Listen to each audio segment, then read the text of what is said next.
అమల్లో ఉన్న కాల్పుల ఒప్పందం బందీల విడుదలలో కుదుపు చోటు చేసుకుంది.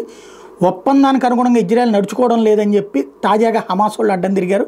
పాలస్తీనా వాసులు ఉత్తర గాజాకు వెళ్లడంలో జాప్యం చేస్తోందంటూ మండిపడ్డారు. గాజా అంతటా దాడులు చేస్తోందని ఆరోపిస్తోంది హమాస్. దీని కారణంగా మిగతా బందీలు విడుదల చేయడంలో జాప్యం తప్పదని హెచ్చరించింది. మిగతా విడతలో భాగంగా వచ్చే శనివారం 3 బందీలు హమాస్ విడుదల చేయాల్సి ఉంటే బందీల విడుదలలో జాప్యం చేస్తామంటూ సోమవారం హమాస్ ప్రకటించింది. దీంతో ఇజ్రాయెల్ కేబినెట్ భేటీలో తీసుకున్న నిర్ణయం ఉత్కంఠ రేపింది. ప్రస్తుతం 6 వారాల కాల్పుల ఒప్పందం మధ్యలో ఉంది. ఒప్పందం ముగిశాక మార్చి మొదటి వారంలో మళ్లీ యుద్ధం ప్రారంభమవుతుందని ఆందోళన సందర్భంలో హమాస్ తాజా ప్రకటన చోటు చేసుకుంది. గాజా చుట్టుపక్కల ప్రాంతాల్లో సైన్యాన్ని మోహరించమని మరోవైపు నెతన్యాహు తాజాగా ఆదేశాలు జారీ చేశారు. శనివారంలోగా బందీలు విడుదల చేయకపోతే తీవ్ర స్థాయిలో దాడులు ప్రారంభిస్తామని హెచ్చరించారు. రేపు గాజాలో బందీలుగా ఉన్న వాళ్ళందరినీ ఈ నెల 15లోగా విడుదల చేయకపోతే ఇజ్రాయెల్ హమాస్ మధ్య కూతున్న కాల్పుల ఒప్పందం రద్దవుతుందని అమెరికా అధ్యక్షుడు ట్రంప్ హెచ్చరించారు. హమాస్ ఉగ్రవాదులకి నరకం చూపెడతానని తేల్చి చెప్పారు.